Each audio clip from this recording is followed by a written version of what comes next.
All right. Thank you so very much for joining us. Thank you all so much. We're here with Robert Wadkins, and we're going to make sure he is on the spotlight. My name is Walisha Wilson. I'm the founder of NewLife-Second Outreach. And the purpose of these candidate forums, we're hosting several candidate forums last week. We had a candidate forum with City Council District 3. Today is City Council District 5. On the 31st is Districts 7 and 9 in mayoral, and then April 2nd is the school board. And oftentimes when we see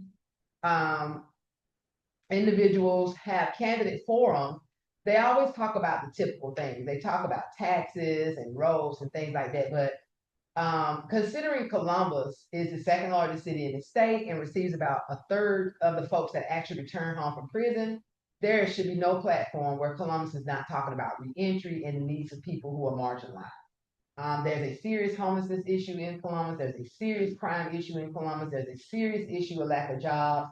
Businesses don't come here, and if they do come here, they're failing because of high taxes. And a lot of this stuff is dealing with social justice and criminal justice. So we wanted to be able to do it because that is the population that we serve. Now, we will also be answering other questions for everybody that are just general, not related to social justice and criminal justice, such as taxes, rezoning, and things like that. But a lot of our questions are geared toward your role and how you would be, as a city councilor, and just let folks know about you and your role, but also to address some of these issues. And I think I've been born and raised in Columbus, and a lot of the same issues are here. Why does South Columbus look like it does? And I know that your district is different District 5, which is completely different than 7 or 3. But to me, I don't know if it's just me, but I feel like even as a counselor of District 5, you should be concerned about citizens in District 7. And I think I always see a lot of times people say, oh, that's not my area. You need to go talk to that person. That's Jason's zone. You need to go talk. And I feel like it should never be that. Why? Because at any given time, the constituent that you turned away could end up moving into your district, and it shows great teamwork. And so we don't see a lot of that. And so we're going to be talking about that between team building and leadership transparency. And so we're just going to start by asking why Robert for District 5. Most citizens in any city usually have the same concerns, but Columbus has proven to be different and, quite frankly, a mess. From online chats to coffeehouse conversations, it seems that Columbus citizens are mostly concerned about crime, taxes, the new data center, rezoning, the lack of transparency and teamwork among city leaders, nepotism, potholes in infrastructure, funding distribution to the south side, fiscal responsibility, misappropriation of funding and outright theft, the wealth in the city, the lack of affordable housing, the need for accountability to be brought to slumlords, homelessness, the lack of employment, and it's a lot. And housing for people with criminal records, and the need to increase community engagement and ensure equitable resource distribution to those in need. So, Robert, although you are a criminal defense attorney, you are also the city attorney for Hamilton, where your responsibilities and experience includes guiding the city through the budgeting process, drafting ordinance, and I imagine some of the issues that Columbus residents have concerns with. Since these are important and critical skills needed for a city councilor, would you say that your expertise makes you a better candidate than your opponent? Absolutely. And thank you, Ms. Wilson, for hosting. Thank you all for being here. I'll give you a brief summary of kind of who I am, what I do, and then I'll jump into that question. So, I'm Robert Wadkins Jr. I was born and raised right here in Columbus. I live here with my wife, Kern, and our 2 children, Bert and Clementine. I'm a graduate of Pacelli High School. I did my undergrad at the University of Georgia, went to law school at Alabama, moved back here in 2010 to open up my own law practice, just me. I've practiced for the past 16 years, primarily in indigent criminal defense. For the past 4 years, I've been the city attorney for the city of Hamilton. So represent municipalities and do criminal litigation. I serve on the board of some nonprofits and professional organizations. I was recently appointed vice chairman of the newly created Sports and Entertainment Authority. So that's a little bit, very quickly, bio. There's kind of 3 things I want to focus on if I'm elected. The first thing is access to housing. Attainable housing. Columbus has a housing problem, as you alluded to. housing, and emphasizing homeownership. Those things can do a lot, and we can get through. I'm sure we'll address that tonight. The second thing that I want to focus on that I think Columbus has an issue with is access to justice. Being someone who works in the court system, I want to advocate for more staff attorneys, more clerks to support the judges and give them the resources they need to hear the citizens' cases. Yeah. I also want to advocate for another full-time juvenile court judge. Our juvenile courts, we have 2 full-time juvenile court judges. I believe Savannah has 5. Yeah. So we are short in that area. And the last thing is I want to try and restore trust in local government. I think there is kind of an air of chaos in council right now. And I want to bring professionalism back to council. Civility, professionalism, that sort of thing. So that launches into my answer to your question. As the city attorney for Hamilton, I have a significant amount of experience drafting ordinances, negotiating local option sales tax breakdowns and different things, working with the Gold Dome on various, charter review, those different, mechanical things that are technical to city government. So from that standpoint, I bring a lot of knowledge, but I think the most advantageous thing that I would bring is I would bring what I have cultivated in my 16 years of law practice, the professionalism of the courtroom, being candid, being a zealous advocate, but always remaining civil, and just bringing some professionalism to council. And I think that's desperately needed. It's desperately needed based on a lot of the conversations going on. And even though I moved away from Columbus about 6 years ago, I still stay in tune with it. And I think, I don't know what it be, sometimes last year, and I think one of the council members, Anchor, was going at it with the man. So, I mean, it was like, what is going on? So definitely some civility, some professionalism, just some tact of being and working as a team. So thank you for that. And since you mentioned homelessness, we'll jump to that question. Okay. Everyone deserves a place to call home. But for many people returning from jail or prison, a past conviction slams the door shut, making it hard for them to find safe and affordable housing. Having a criminal record should not mean being subjected to a lifetime without housing. Housing barriers present significant costs to taxpayers.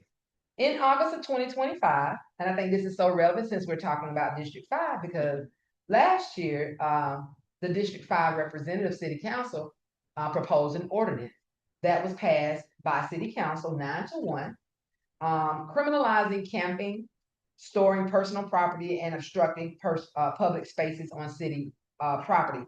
Joanne Cogle was the only one to vote no, and Simi Barnes also spoke out against it.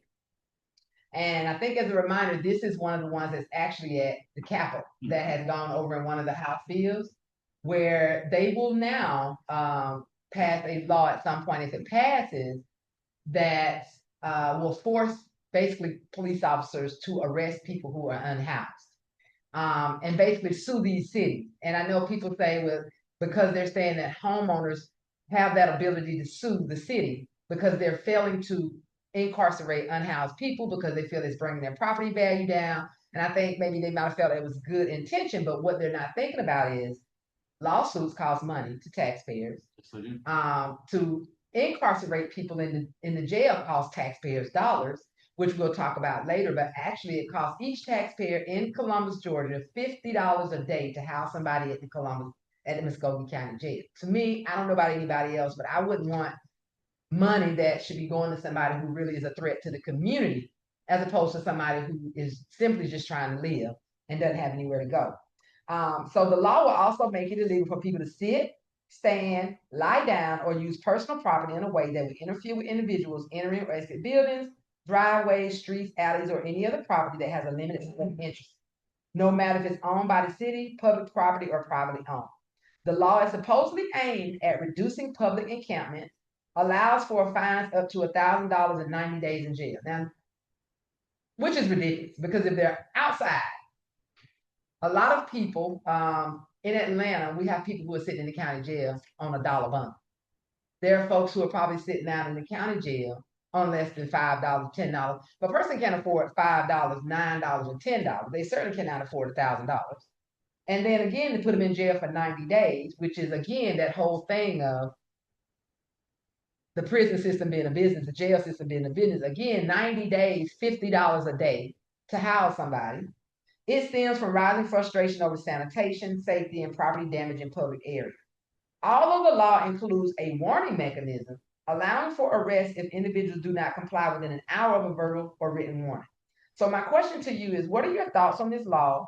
And if you oppose it, as city councilor, what alternatives would you recommend that would prioritize safety and care that would satisfy both the supporters? Because we do want to acknowledge that taxpayers, homeowners should be able to have a home where they're feeling like their property damage is not being destroyed. But what would you recommend that would prioritize safety and care for those who are unsheltered, and also concern for homeowners about poor sanitation, safety, and property damage, as well as those who the law targets?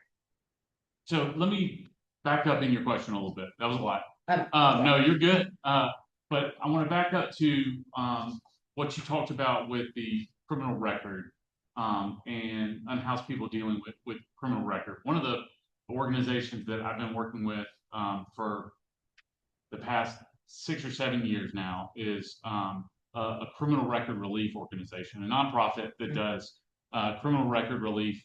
So we have a fair every year or so, and we go in and help people get their records restricted, expunged, so that they have vocational and housing opportunities and educational opportunities as well. So I think that's critically important, and I don't want to just kind of leave that as part of it. Like addressing criminal record in the disenfranchisement of people with criminal records is something that's extremely important. Yeah. So that's one thing that I would focus on. As far as the ordinance is concerned, I would be strongly in favor of repealing it. Strongly. Okay. I think that the ordinance does nothing to protect the security of property, to protect all the things that people are concerned about. Having a threat of incarceration or a threat of a fine to an unhoused person, no one's making the choice to do that. And a threat of a fine, a threat of $1,000 fine is not going to make them make a different choice. Those resources need to go on the front end to help address the causes. And I talked about bringing professionalism to city council, and I want to bring empathy back to city council. Yeah. These aren't others. Unhoused people in our community aren't a pest or a problem to deal with. They're members of our community. And when we treat them like members, when we treat them like neighbors, when we treat them like part of our community, it's not making tough times a criminal offense. It's how can we help? What are the things that we can do to treat those causes? So I would be strongly for repealing that ordinance, strongly for putting resources toward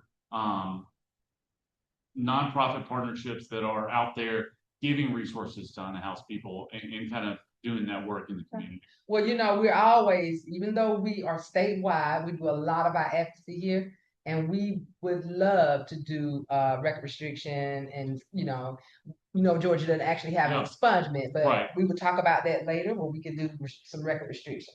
So as we talk more about putting care over incarceration and equity over enforcement, people typically call 911 to solve problems that pose no imminent safety risk and have little to do with crime, and thus do not warrant a default police response. Studies show that less than 7% of 911 calls involve violent crime, and a national analysis has shown that an average of 19% of 911 calls involve mental health or substance use issues and could easily be answered by unarmed crisis responders. In situations where police are over-involved, overwhelmed, Black people are more likely to be harmed. Across the country, local governments have actually been spending money investing in alternative first response services, which dispatch instead of the police, people calling folks, when the police to me are called, they should be called about something that's immediate threat to somebody's safety. But to be calling the police because there's an unsheltered man that's standing outside your store, to me, that takes away from a police officer doing what really needs to be done. And a lot of cities, including Atlanta, has a 311 program. So instead of folks calling 911 to call the police, they call 311 to have someone to come out who is skilled and unarmed to work with folks who may be dealing with mental health crisis and things like that. So there's actually more than 100 throughout the United States.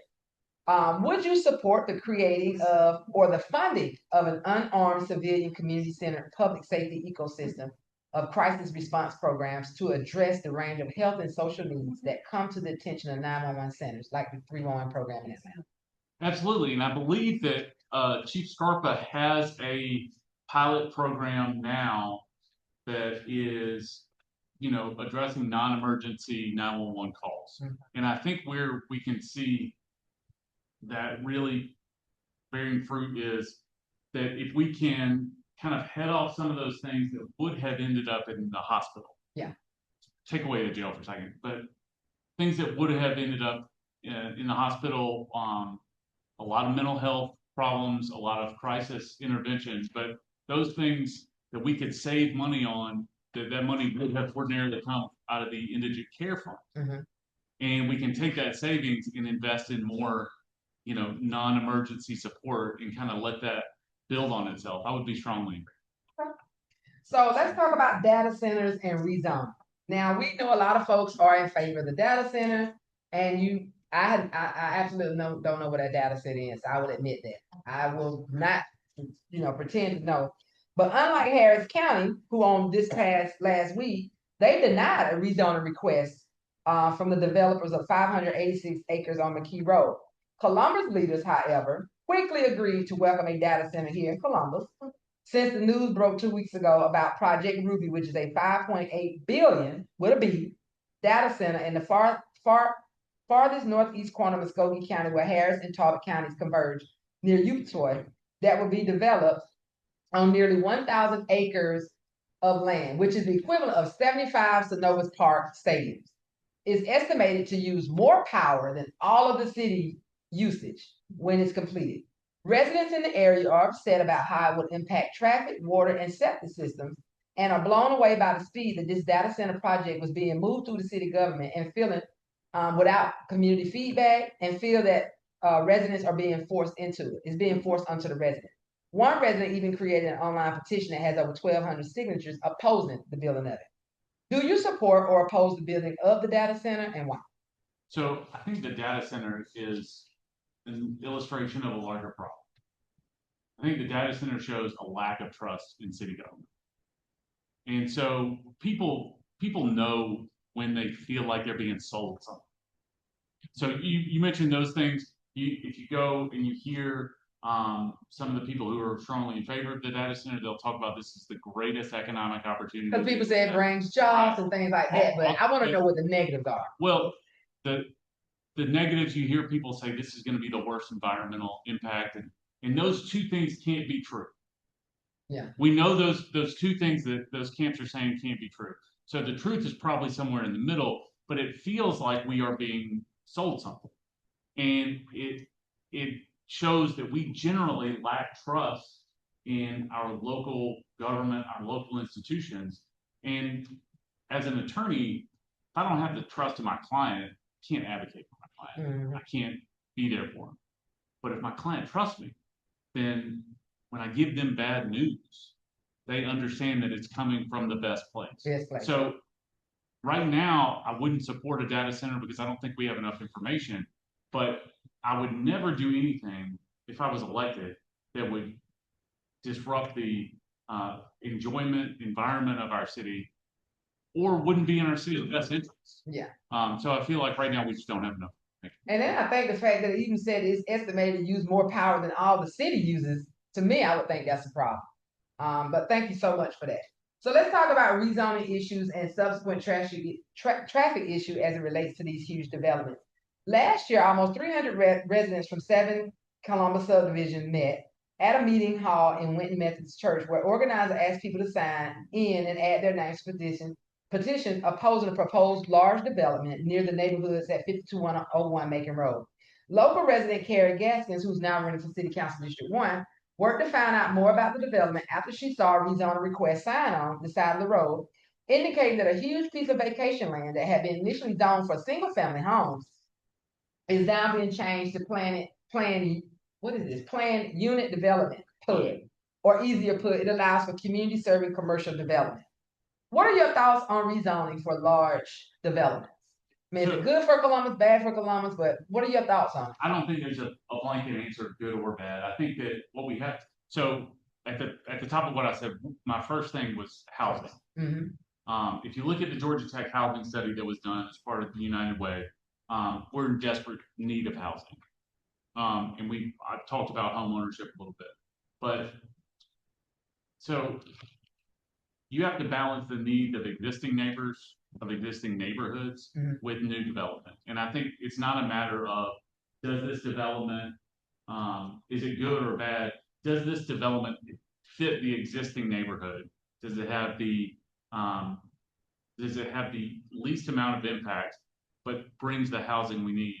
And can we balance new development with revitalization of current neighborhoods? Okay. And so, I think that more housing is good.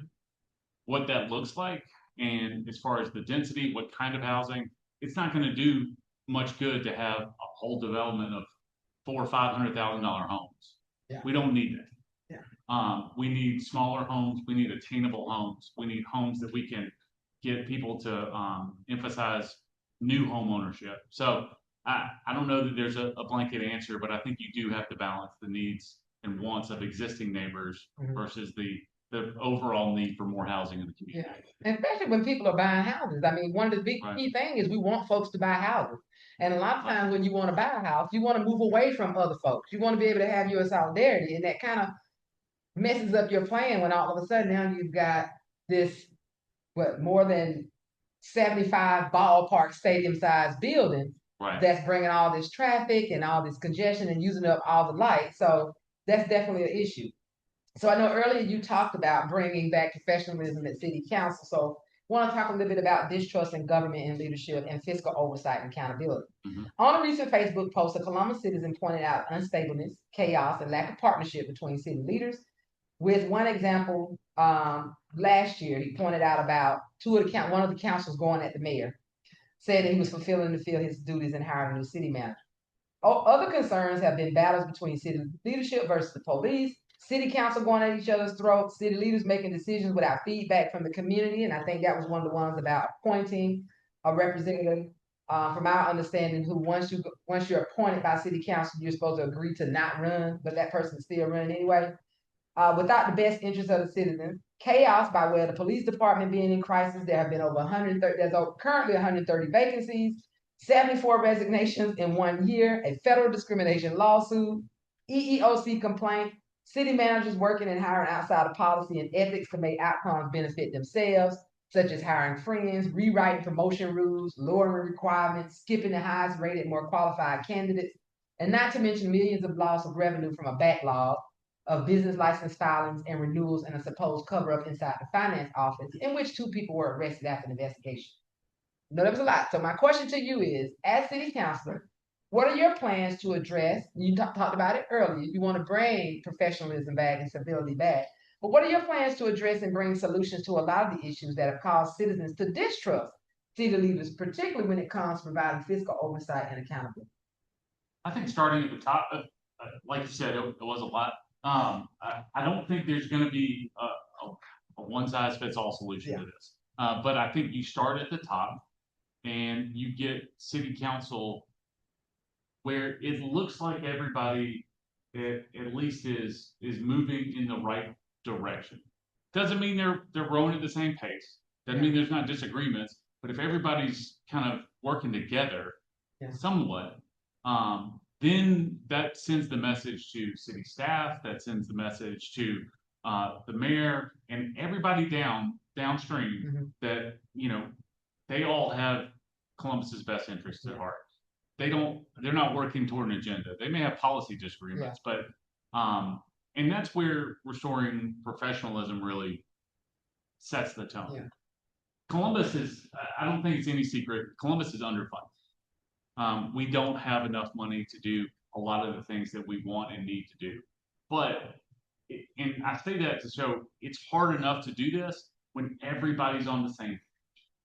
When the mayor and the council and staff and department heads and everybody's on the same page, it's a difficult job.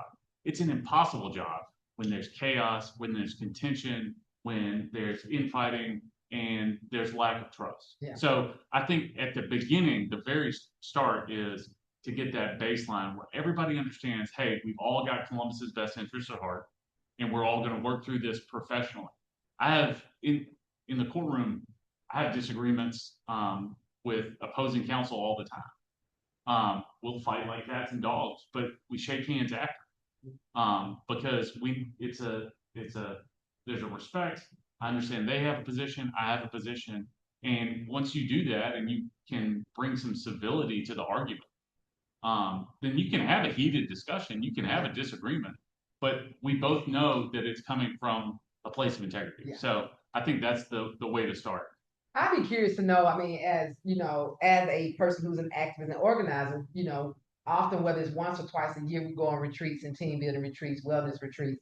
So I'd be curious to know if city council sets funding aside for team building retreats for you to be able to go and work as a team, because like I was speaking earlier, that even though you may be running for 5 and get elected into 5, you still have your responsibility, your priority is your district, but you still have, to me, a responsibility to all the citizens in other districts, because you never know who will move to your district one day. And so being able to build that. So I think it'd be curious to find out what that issue is, or maybe them getting an unbiased professional in to address whatever trauma is dealing, because whatever's going on, that's one thing I cannot stand, is to go to Hardee's in the morning to get my biscuit and you fussing at me because of something that happened before you walked in the door. Right. That's some stuff that we should not see as citizens of whatever's going on. So whatever these inner dynamics is and microaggressions and all that stuff needs to be handled. So I think that's something definitely, because it's been said too much about how, and this is people who are not even in Columbus. I'm talking about in Atlanta. Right. I have heard things about Columbus, about how the city's being ran and how stuff is being done. And it's just not a good look. So now we're talking about taxes. And now you talked about, well, we don't have any money, we're underfunded. Columbus apparently has $478 million to build a new jail. And so Columbus taxpayers spend about $50 a day and almost $20,000 a year for each individual in that jail, including over 90% of those who have not even been convicted of a crime. And I'm talking about folks who have sat, and the longest I've known, a few years ago, one of the issues we addressed was somebody sitting in that county jail for 4 years without even going to court. Now, people can, and at some point when they finally went to court, the judge said, oh, you wasn't even the person who was supposed to be here. So this person for 4 years sat in jail, lost job, lost home, lost children, only to finally get to court and had it thrown out. For one, you mentioned that earlier about funding more judges. Nobody should be in jail that long to be sitting and having to go to court. But just imagine what taxpayers have paid for that person to sit in jail. That's $20,000 a year. They spent $80,000 a year for somebody to be sitting in jail. And it's a really big burden on taxpayers to be incarcerating people who are not a burden to society. So Columbus is building a new, bigger jail that was approved by City Council, and John Anker was the only one who voted no, with a price tag of almost $500 million. The new jail will be on 11th Avenue and will not only increase beds by 600 beds, but will be the most costly single construction project in the city's history at $100 million more than the city's annual operating budget. Now, I don't know what all that means technically, but it sounds like you can't afford it. So, I mean, don't build it if you can't afford it. I mean, we tell children all the time, if you don't have it to pay, don't use your credit, right? I mean, this is the basic thing, that if you can't afford something, don't spend credit on something that you can't pay back. Same thing, you shouldn't be loaning out money if you can't afford to lose it. And so in an interview, the mayor basically said, we don't know where the money's coming from. We're going to be looking for stuff, but at some point, it sounds like the taxpayers are going to have to pay for the new jail. So there is a likelihood of a new tax. So what's your stand on renovating or constructing of a new jail? And if it's proposed to raise taxes, property taxes, or introduce another SPLOST to cover the cost, would you support it? Why or why not? You remember when I told you about delivering bad news? Yes. Okay. Here comes on. The new jail is absolutely necessary. Okay. It's probably going to result in some tax increase that Okay. nobody wants to pay. Nobody wants to pay for a new jail, and I understand that. But I'm someone who is in the jail twice a week. The money that we currently spend is astronomical because we have put off renovation and construction of a new jail for so long. Yeah, I thought it's in bad condition. That it's Band-Aid after Band-Aid after Band-Aid. So it's HVAC, plumbing, this wing's down, this is over here. People are in 50 degrees in the winter, they're in 90 degrees in the summer. You know, we constantly are fixing little things when we just need a new facility. Now, I don't know how much it's going to cost specifically, but the one thing that's different about a jail that's not Synovus Park or AJ McClung or those kind of things is this isn't we want to spend this money so I can go see a ball game or I want to go to a nice theater. Mm-hmm. This isn't that. This is if we don't spend this money, the federal government, the Department of Justice will come down here, which has already been happened, yeah. But they will put us under a consent decree. Mm-hmm. What those of you who may not know is a consent decree means the federal government tells you you're going to do all this stuff. You're going to add this health facility. You're going to do X, Y, and Z. We're not going to pay for any of it. So we're going to be forced to pay more in the long run. Where if we just spend what's appropriate up front on a facility that we need, then we will save in the long run. And this is why we need to trust the people who are telling us this, because believe me, it's not popular to say we're going to raise taxes and spend millions of dollars on a new jail, but it's desperately needed. It is desperately needed.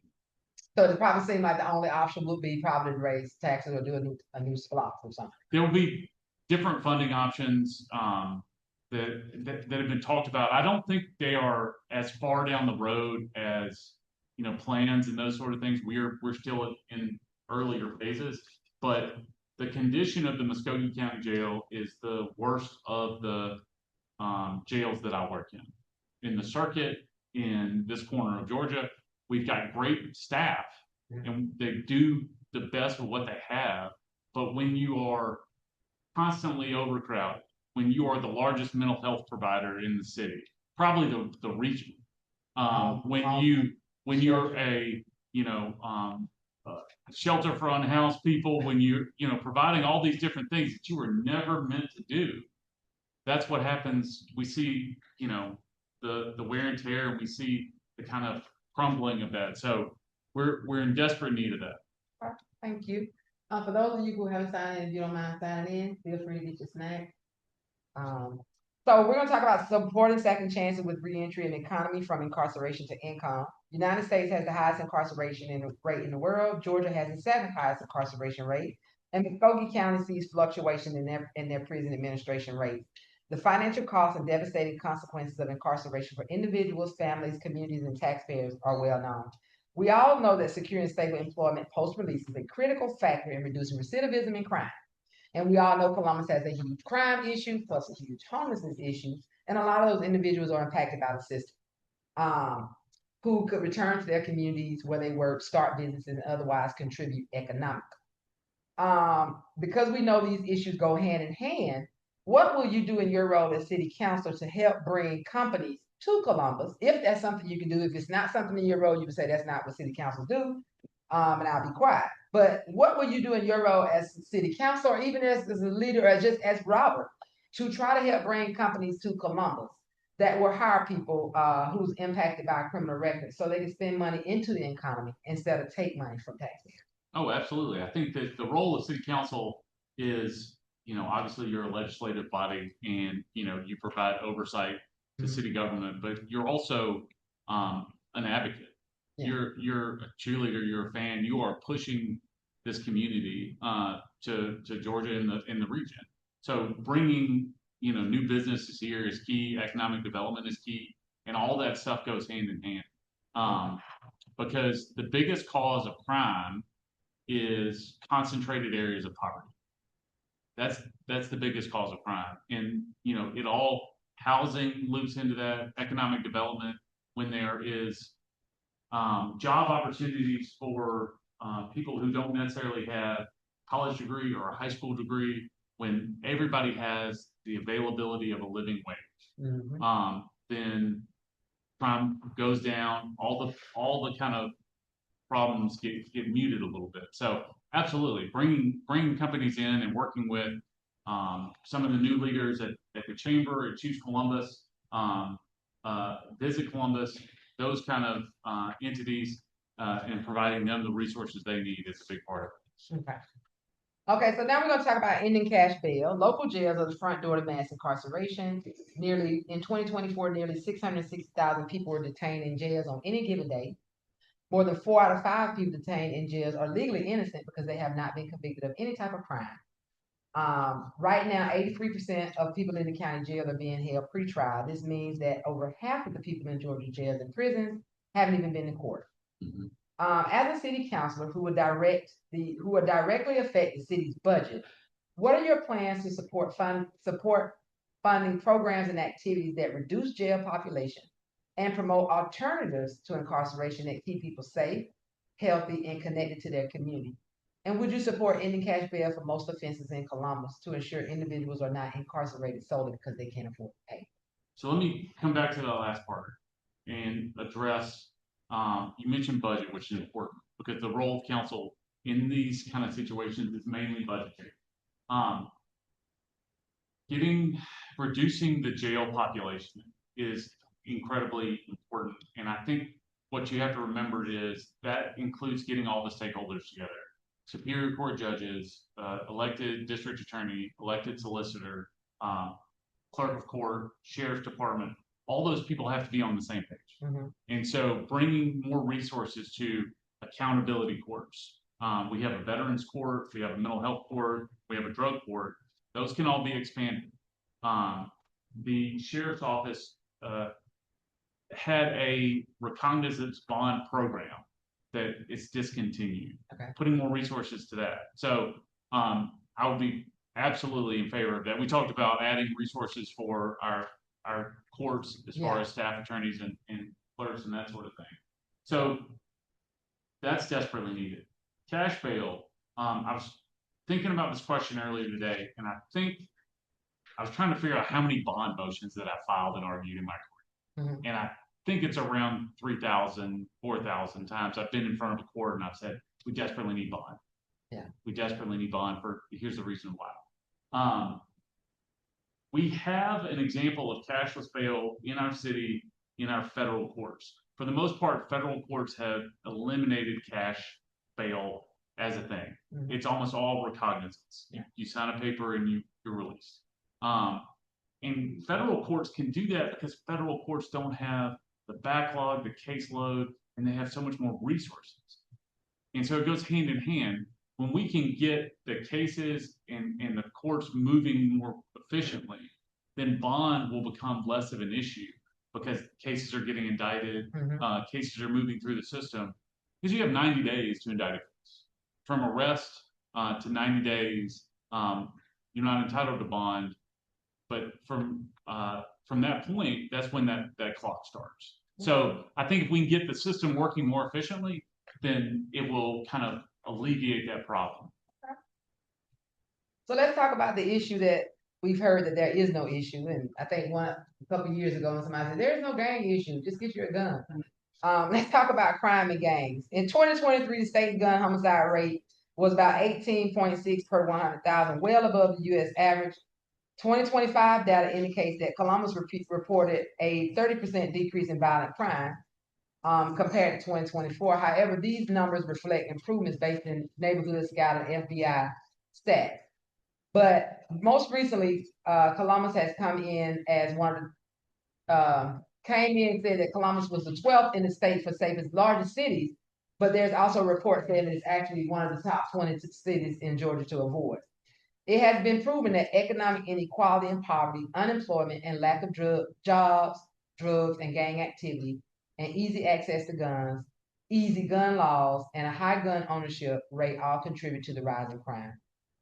Considering that high crime is directly related to poverty and the lack of jobs available to these individuals, what are your plans to address as city councilor um, different type of violence reduction programs, such as the community violence intervention programs? And these CVI programs, they focus directly on stopping shootings through outreach and usually have credible messages where people who have been in gangs, former gangs, are successful business owners mentoring individuals or possibly having some type of healing circles, restorative justice circles, where I caused you harm, you're the victim, and we get together to talk about what can I do to make things right with us. Are those some type of programs that you think as city council that you'd be open to supporting funding, or if that's something that Columbus Absolutely. wants to start? What you see in Columbus is we typically, especially with our violent crimes and shootings in particular, they go in cycles, and it's usually a crime retaliation cycle. And what you've seen in other cities is that the interceptors, for lack of a better word, will go in and break that cycle up and address some of the problems, before it gets out of control. Yeah. Where you may have one incident. I know a few years ago where we had 70 homicide plus. You could trace, I think, 20 to 25 of those to one incident, and then it branches out from there. So if they can kind of nip that in the bud, I'd be absolutely. So we're going to talk about police conduct, and then I think we got one more question before we open it up for Q&A. From officers being arrested after hitting and running civilians, then later claiming their car was stolen, 2 officers shooting a man in his hand after mistaking his backfired car was a gunshot, to an officer who injured and killed a teen during a high-speed chase, Columbus Police Department has seen its fair share of police misconduct. Columbus does not currently have an independent civil-led police review board. All police misconduct is done between officers and their own internal affairs unit, which a lot of people feel makes no sense because it's technically feeling like they're protecting their own. Would you support the establishing of an independent police review board when police are accused of criminal misconduct that's led by citizens? So yes, to answer your question directly, we have the Public Safety Advisory Commission. And it's important to remember the history of the Public Safety Advisory Commission. That commission came about as part of a settlement that the city had following the Kenneth Walker shooting. And that's driven by citizens, by civilians, to oversee law enforcement. Now, that was one of the most tumultuous things that's happened in the community. And that was a direct result.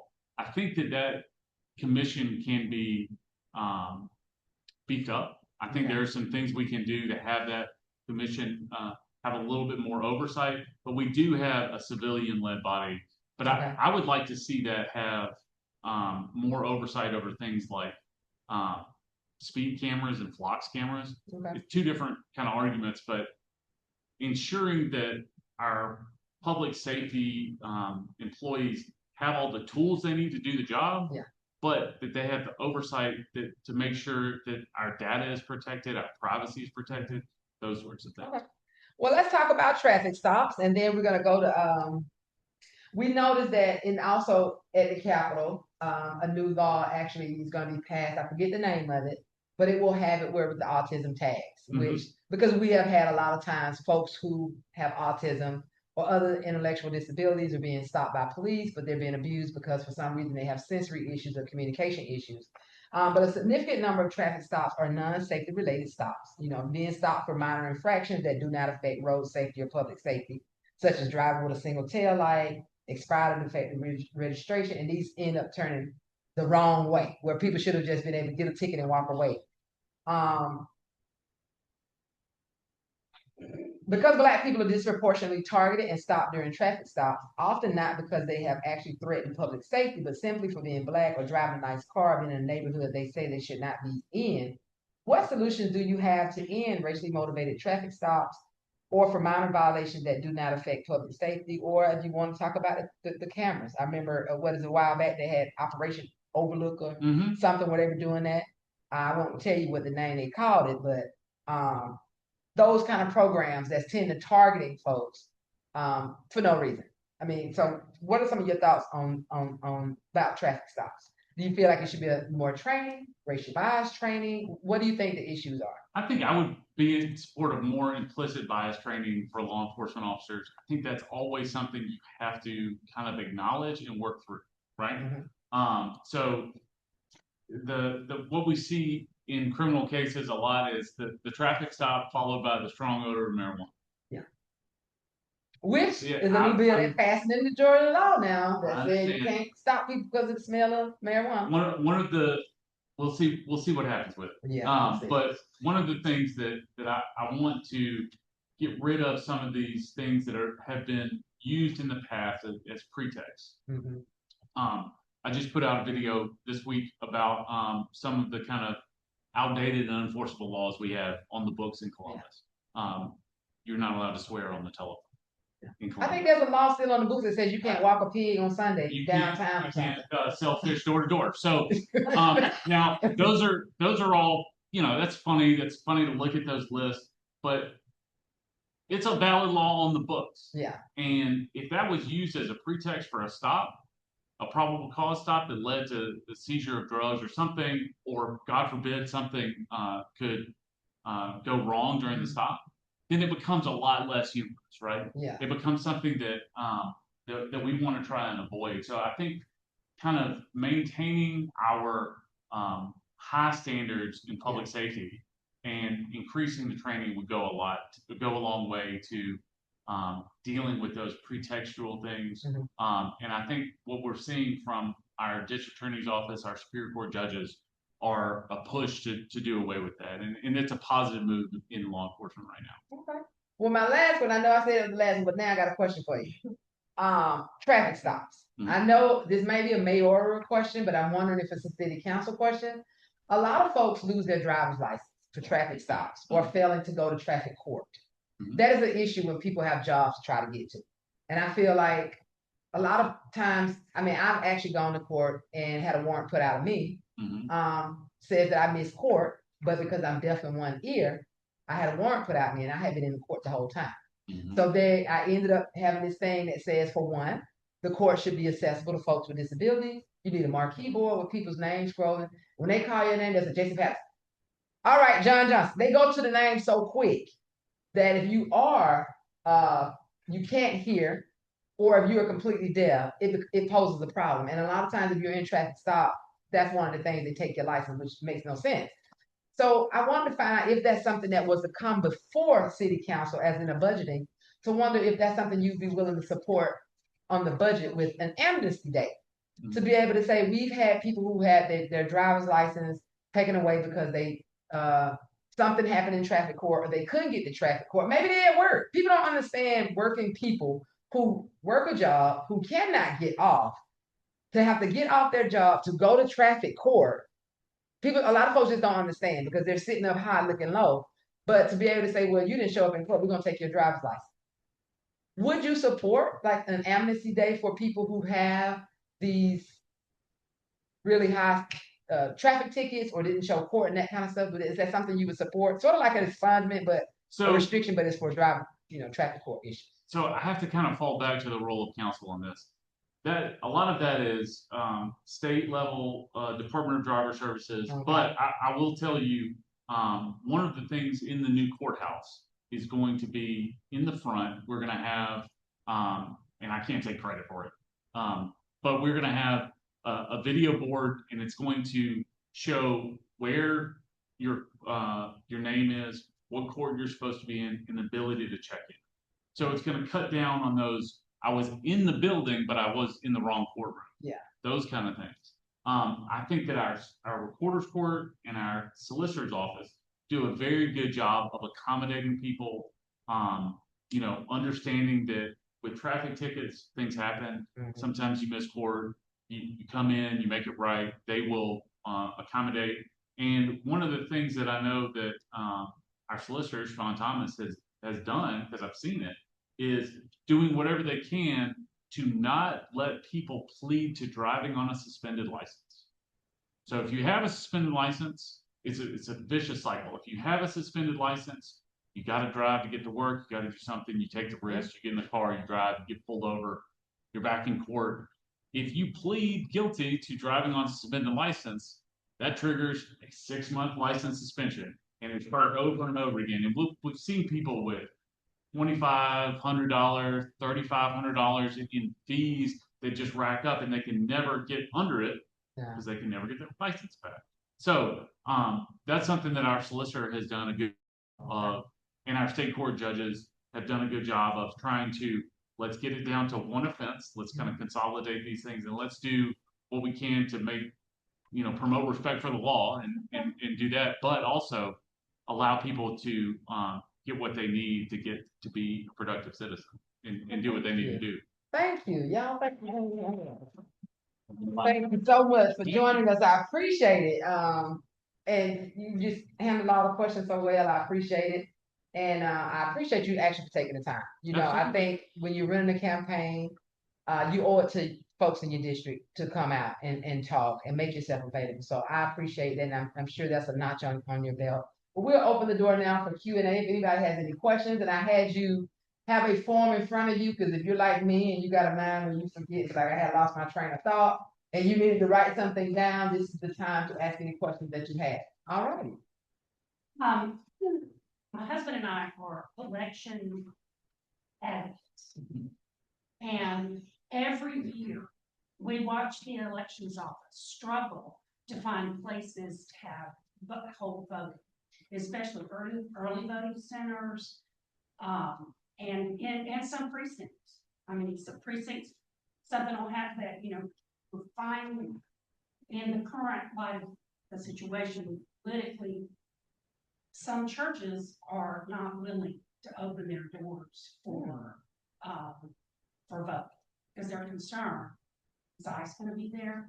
We're just real concerned about it. So the biggest thing that we see is that if the city council would just give the elections off enough money so that they could establish permanent voting sites. So they're not doing this phony downs. Board of Elections revenue, so they can have a permanent voting site. Uses the population. People don't know where they're supposed to go vote. And as we all know, the bills that are coming out of the Gold Dome are making it extremely hard to vote. Mm-hmm.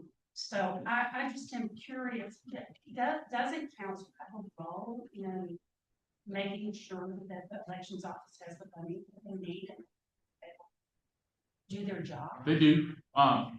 Council budgets for elections, and we've seen that budget steadily increase, but it's necessary.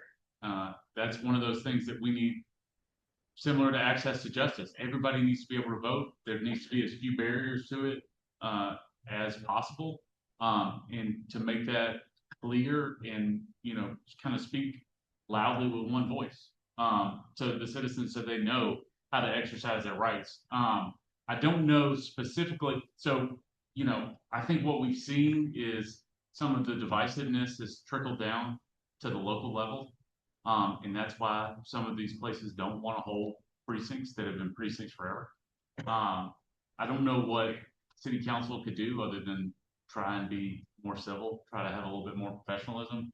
But I think that giving them all the resources they need is absolutely paramount. They every year they debate whether or not they can give like an honorarium to a church who opens their doors up for voting, and it's just, it's just torturous because they just don't have the money to do the things that they're being required to do. In the glory days, when Arnold Schwarzenegger gave the office $1 million, that's when we got all those early voting sites, all those drop boxes, all that stuff. And then the legislature said they cannot have any more outside funding. Right. So, it's just really, they work so hard to make sure that everybody votes. So hard. And the Warren's goal is everybody votes. Ms. Bourne was a recipient of our Liberty Bell Award from the Columbus Bar Association a couple of years ago She deserves for it. the work that she does and that her staff do. And by staff, I'm including those hundreds of volunteers that it is a unsung job, and it has gotten disproportionately more unsung. It is something that nobody wants to do it. So we are incredibly lucky to have the volunteers that we do have who work in our elections office. Well, those folks are under attack all the Right. time, all the time. Well, I will tell you what I've been recommending, what I've been trying to do ever since I lived in Columbus and left Columbus. I've been trying to not only get inside that jail to get folks registered to vote, and I feel like I've been blocked entirely the entire time, because what people don't realize is that folks in jail can vote. Should not be denied their ability to be able to vote, to get an absentee ballot if they're not serving a sentence for a felony. And I've said this about 7 or 8 years ago. They should make that jail an actual polling place, because people go see their family members on Saturdays and Sundays. And if they're going to see their brother on Saturday and Sunday, they might as well vote if they finna pass the machine. And from the tour that I saw on the news, that new jail, oh baby, it's the top of the line. They got the court in there, so you might as well find a room in there where they can make a voting place. So that's what I'm gonna put on my hand as a former Columbus resident, that might as well make the jail a polling place. I mean, you're spending $478 million on it. You might as well maximize the space. Great idea. Great idea. I mean, because you got to worry about Saturday voting anyway. People are going to see their family on Saturdays and Sundays at the jail. Right. So why not? And then if anybody cut up, you got Toby right there. The dream has always been to have a polling location downtown. And it should be. There's so many people living downtown now, and everybody's going to First African Baptist Church to vote. I mean, it's just, we've got to do that. Anybody else have a question? I just want to say something about, you talked about the housing deal, building new housing. If you've been around town, which I'm all over the place, we have a lot of empty houses here that are owned by real estate companies, and they can't afford rent because they're $1,500, $1,600 a month. And then build a new house. What is the point of that? Not trying to be funny. Why build new? We have all these, but they're charging so much that these people can't afford it. So one of the things, I don't need to cut you off, but one of the things that we've been looking at as part of the platform, and I've had some discussions with our solicitor, Siobhan Thomas, about, is to establish quality of life unit here, which would be a partnership between the solicitor's office, the city attorney's office, and inspections and codes. And what this unit would do is go around and basically prosecute for two main things. That's property neglects and illegal dumping. Oh. What does that have to do with what you're talking about? What that would do is it would incentivize, especially landlords, to take better care of their property, or the properties that are right on the edge of not being worth it, get it over to the land bank. Do some tax liens, get that property in the land bank, and let's get it into some developers who can help rejuvenize some neighborhoods that are falling apart. And a little bit on the front end of that has done. It's modeled on a program in DeKalb County, but they have done wonders with that program. And I think that we have some talented attorneys here that could really take that and run with it. So that's one of the things that I'm looking at. Right, because I bought a couple houses already here in town. Nobody knows, and I got a couple Airbnb. These houses are going to be condemned, and I redid them as Airbnbs for the military, of course. Right. So I understand there's a lot of houses out there that could be fixed. I mean, they're empty, and yet we're not using them resources that we already had, fixing that instead of building brand new stuff. Right. And Georgia actually has a petition going on now that's actually talking about corporate landlords who are coming in, buying up all these properties and raising it up so high people can't even afford, which contributes to homelessness. So that's actually something that's been talked about under the Gold Dome as well. So, we talk about Atlanta like it's so far away. Atlanta is not just Georgia, and that, we really want folks to be able to be engaged, because what's trickling from Atlanta does trickle down here. And I know we have a tendency, just as sometimes as people, where we tend to other people. Oh, that's not my issue. This ain't got nothing to do with me. But then you have to think, well, if it's happening to them, it's gonna come to me at some point. So yeah, I just want to keep that in mind because it is really hard when you get these corporate people coming down here and you saying 1,900 for that, and you're like, how you supposed to, yeah, and then you basically is pricing people out of their own communities, and so that's one of the issues. Did you have a question? Because I saw you feverishly writing over there. I was taking some notes. Okay. What's going on? Okay. Y'all, we got some issues in Columbia. Yes. Sure. We do. I want to premise my question by, I'm just a little old registered nurse with a bachelor's degree when I say this. I think that a lot of our problems in the city is because we have people elected strategically and not for their experience and for their knowledge. And so a lot of the districts get left behind because the person sitting up there representing that district cannot have a critical thinking conversation and fight for what their districts need. Even the finances of the city, as big as budget it is, and you are newly elected, you've never done this type of work before, that puts your district behind already because you're on a learning curve. So that being said, I want to know would you recommend official training for every elected official before they take seat in January of the new year? I think training before they take the seat, which if elected, I'm absolutely committed to, and then continuing education. Yes. As an attorney, I have to do 14 hours of continuing legal education a year. Mandated training every year. And that should be across the board. And I think we need to incentivize that in whatever way, but I think that our elected leaders should be jumping at that opportunity. So when they take a look at the charter officially, whenever they're going to do it, it needs to be, when they talk about changing specific rules in the charter all the time, but that needs to be embedded in there, some type of training for our leaders, our elected leaders, because it's just not there. I see a lack of critical thinking on several people. Let me just say that. Well, thank y'all. If y'all have no other questions, we thank. I'll ask. Okay. This is a small matter, maybe. I don't know. Maybe it's bigger. We often talk about this issue of trust in our government, chaos, transparency for all of us. One of my pet peeves when I go to city websites, try to find stuff. Like you mentioned the public service resolution. You think they met? No. I don't believe so. Okay, because there's no minutes before or after 2020. That's it. And I feel like there probably has to. Probably. I especially mentioned the fact of stuff. Spending a lot of time looking at election schools. I know that I've been reading, but there should have been minutes.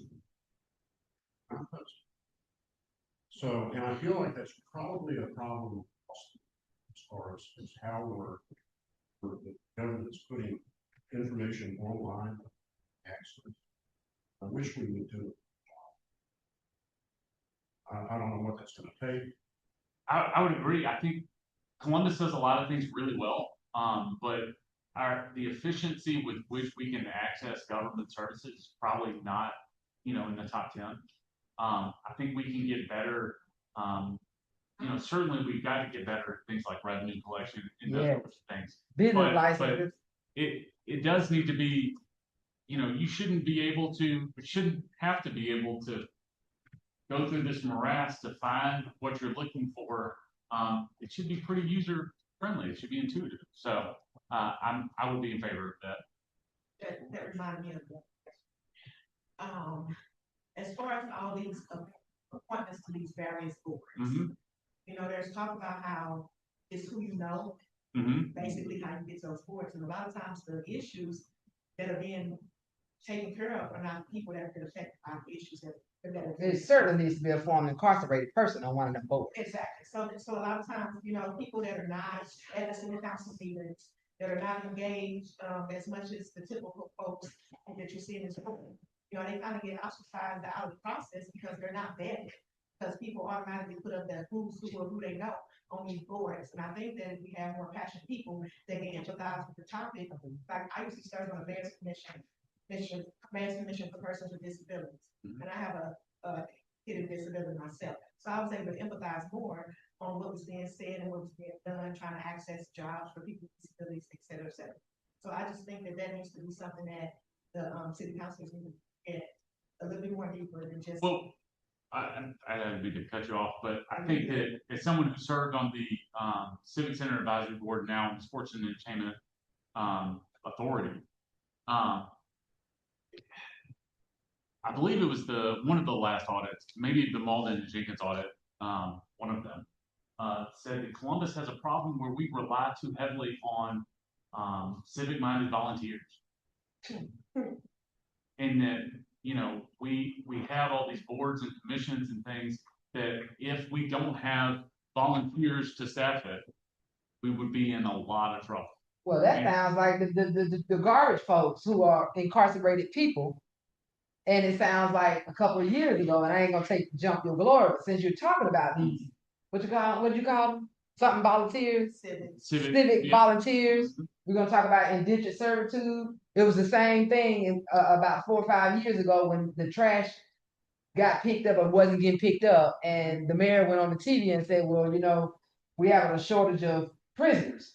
That sort of thing, they're actually relying on volunteers to the point where you feeling like certain things got to be done. But it's the same thing with relying on incarcerated people to do the trash, to work in the clerk's office, to do, being mechanics for the jail, working on the cars. These are things that when they get out, they should be able to transition in them jobs, and they'll have jobs paying taxes and doing what they need to do.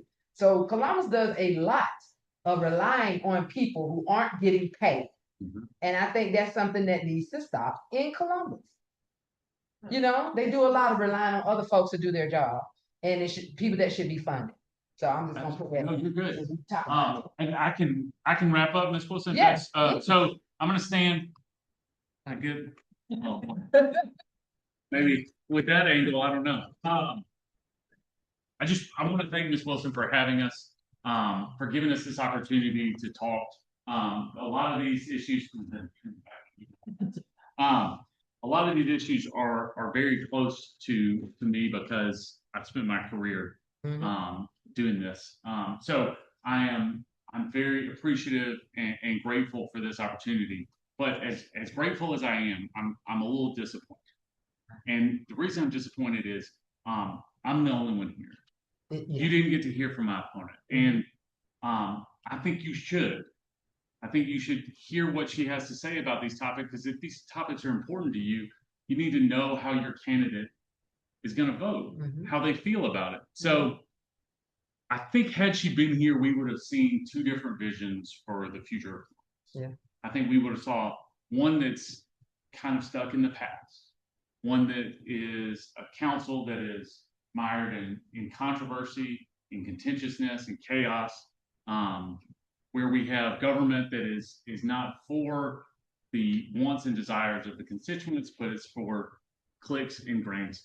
What I want to show, my vision, is embracing the future through unity, through consensus, and intentional leadership. So if what I would say to anybody in District 5 is, if you are happy with the way council is going, if you're happy with the way council functions, you're happy with the way our city government is run and is going, then what I have to offer may not be for you. But if you want intentional leadership, you want an end to the chaos, if these sorts of things are important to you, then I'd ask for you to vote for me on May 19th. So thank you. If I can those here, I would definitely vote for you. Thank you, Ms. Wilson. So for those of you, if you don't know tonight, and we're gonna get ready and go, but if you are here tonight, and we will be actually having a voter education event tonight at 7 p.m. on Zoom with Fair Count. We'll be partnering with Fair Count and Vote Riders to give you a little bit more education. It is on virtual on Zoom. We're going to be talking about learn your rights as a Georgia voter, voting with a felony, checking your voter status, how to register online, learn about key election dates, voting as an elder, a person with a disability, or as a domestic violence survivor. Get updates on redistricting issues. We're going to get an update on the PSC election, the new USPS postmark rule that is going to cause a lot of problems with absentee ballots, as well as tax updates and things, and how you can get a free birth certificate. You can go to our website at nlscoinc.org and go to our work and then check the events and register for that. That's tonight at 7 o'clock. Everybody who attends will be entered into a drawing for cash. Don't go anywhere. We got money to give out. And then tonight at 7 p.m., if you are the loved one of a family member who has been formerly incarcerated or recently released, please join us on second Wednesdays at 7 p.m. for our family virtual support group. And again, the governor's candidate meetings are tomorrow. For those of you who want to go out and meet the governor candidates, it's going to be at the Page Dolman Complex at 800 8th Street. And that's going to be, the doors open at 6:30. The event starts at 6:30, but doors open at 6 p.m. And then there's going to be another mayoral candidate forum on the 26th. That's going to be at CSU's auditorium at 61 Clearview. And then we are hosting an event in Fayetteville, Georgia, which is voter education with Merrill Chapel United Methodist and Zeta Phi Beta. And we're going to be feeding lunch and doing pretty same thing we're going to be doing virtually. And then we're going to host our next event will be back March 31st at 5:30 at the main library. We're going to be talking about District 7, 9. And Lakeitha Ash has confirmed, and this is a different flyer, we just haven't updated it, as well as the new lady who just declared on the 6th, Shiara. She has already confirmed as well. We believe in second chances for people with criminal records, so we believe in second chances to candidates who fail to check their emails on time and beat the deadline. So on April 1st, all of those who failed to reach their emails, said it was in spam, or they did respond and said they had a conflict, but also were not able to attend those. We will be hosting on April 1st at 6 p.m. We haven't put it on the website yet, but at 6 p.m. on Zoom.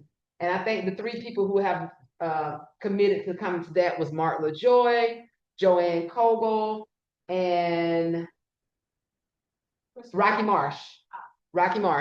And then and John Anchor will be added to the one for the 7th because we failed to leave. We left him off that invitation initially.